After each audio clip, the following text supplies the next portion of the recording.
Wala ka bang helmet? Pakiparan nyo nga yan, naka-nutshell. Sa susunod, wala na pong extension, ha?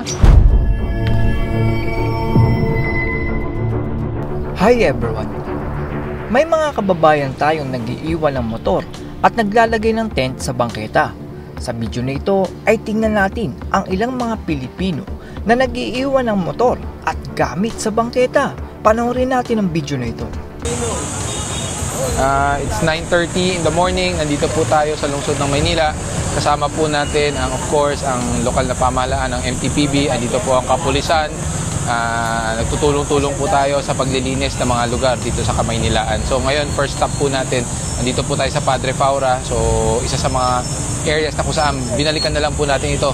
Ang complaint po dito, yung mga vendors po na nasa bangketa, and also there are some illegal parking such as mga motorcycle and mga sasakyan po or mga four wheels.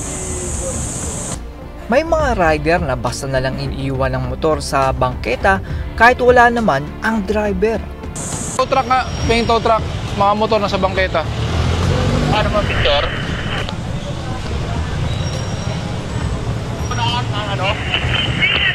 Pahingi akong tow truck, 1, 2, 3, 4, apat to. Nasa ilalim ng no parking mismo.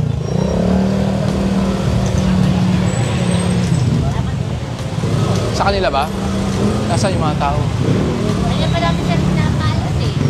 Yung iba kung wala dito, wala kang pinapaalas. Pag inaabutan natin, pag inabutan nila, bigay nyo. Pag hindi naabutan, Ito namang isang motorista ay binibiyahe ang motor kahit wala siyang suot na helmet na napakadelikado. pakiparan nyo nga yan, naka-nutshell. Parahin nyo yan, naka-nutshell. Toto, parahin mo. Kuya.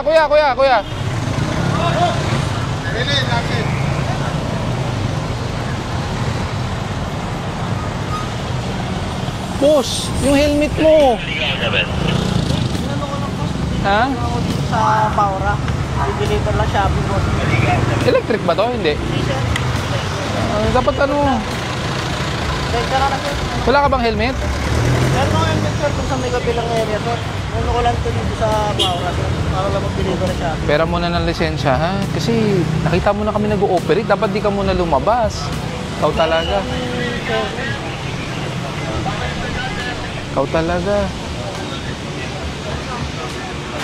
Okay. Okay.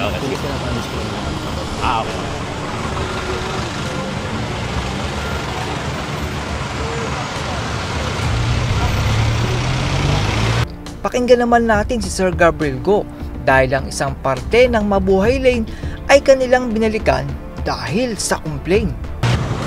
So it's almost 10:30 in the morning. Dito po tayo sa Pablo Ocampo, dito po sa Taft Avenue. So it's ano po to, no? This is a part of the Mabuhay Lane na kung saan we've been receiving several complaints of obstruction, mga vendors, and minsan po may mga illegal parking. So we're here to clear it again, no? Maririnig naman natin na tila masaya si Sir Gabriel Go dahil sinusuportahan ng LGU ang pag-aayos na ginagawa ng MMDA.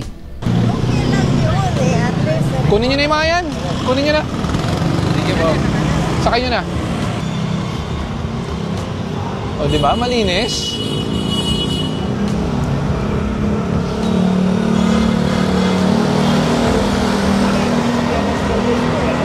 Hindi, may ano na yan. Siyempre, yun nga sinasabi ko lagi eh. Pag may suporta ng LGU, mas mapapadali. Para yung malilinisin na lang natin talaga yung mga makukulit. Tinaniman naman ng halaman ng ating kababayan ang daan ng bangketa at sinabitan pa ng gamit.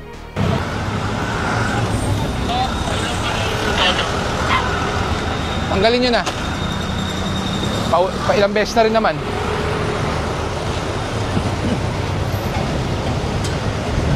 Yung ilaw, baka bumagsak.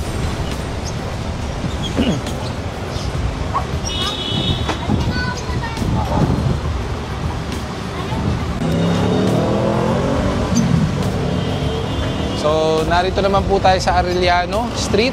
So, this is also part of the Mabuhay Lane, papuntang Sobel Rojas po, no? So, medyo malinis naman, although meron pa rin po mga sidewalk obstruction. So, that's what we are removing right now.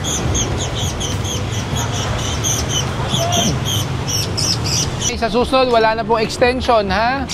Hanggang dyan na lang po kayo. Pakiusap lang po, ha?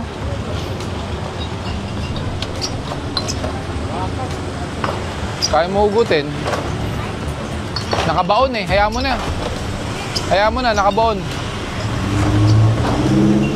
Sinabi naman ni Sir Gabriel Go na paulit-ulit sila nag-ooperate dito sa Zobel Rojas upang maging passable sa mga motorista ang kalsada.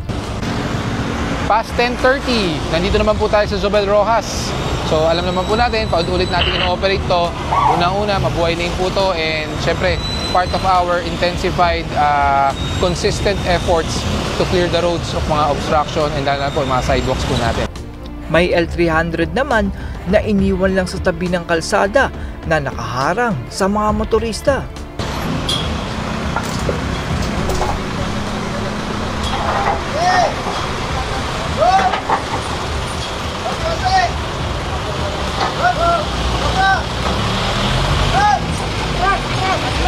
Ginawa namang ihawan ng ating kababayan ang dapat sana ay lakaran ng tao.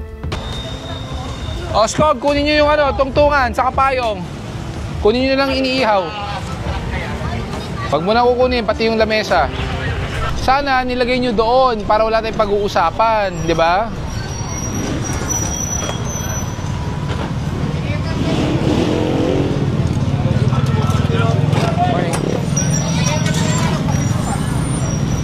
May karinderya naman na ang tent ay sinakop na ang buong bangketa. Skog, yung tent. Yan, nililinis na po namin. Opo.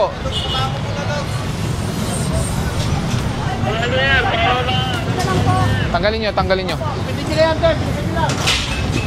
Yung mga ibang nasa ilalim, pwede nyo nang kunin yan. May motorista naman na pinababa ang pasahero dahil wala itong helmet. Ihahatid mo ba, kuya? Ihahatid mo ba dapat?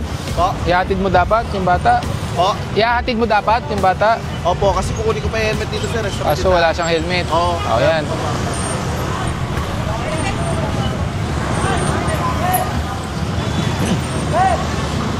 Nagpunta naman si Sir Gabriel Go sa Onyx sa pangalawang pagkakataon upang tugunan ang mga complaint. 11 o'clock na umaga, so nandito naman po tayo sa may Onyx, no? Specifically dito po sa Sagrada Familia, which is a complaint area. Actually, this is the second time na we've been here. So this is already a follow-up operation po. Pinatigil naman ni Sir Gabriel Go ang isang rider na walang helmet. Boss! Kuya! Kuya! Oy! Harangin mo nga yan! Yung naka-fashion na puti! Metal Gear! Fashion na puti! Sa likod nyo! Yan! Nakita natin ang napakagaling na pag-aayos ni Sir Gabriel Go at ng MMDA upang matanggal ang mga illegal parking at structure sa bangketa. Mahalaga po kasi ang bangketa dahil kung paparadahan po yan ng mga sasakyan ay maglalakad ang mga tao sa kalsada. Ang biglang paglipat ng naglalakad mula bangketa papuntang kalsada ay pwedeng maging sanhi ng aksidente. Posibleng hindi makita ng driver ng sasakyan ang tao na maglalakad mula bangketa papuntang kalsada. Kaya dapat po na walang nakapark sa bangketa upang doon maglakad ang mga tao. Kaya po napakahalaga ng ginagawa ni Sir Gabriel Go dahil siya lang po ang may lakas ng loob na pagsabihan ng ating mga kababayan. Sana po ay marami pang Pilipino ang gayahin ang ginagawa ni Sir Gabriel Go dahil hindi pa pala huli ang lahat sa Pilipinas. Ang kailangan lang ay isang mabuting leader na tatayo upang gawin ang tama. That's all everyone. Salamat sa inyong panonood. This is Chuck and you're watching Biker Drone.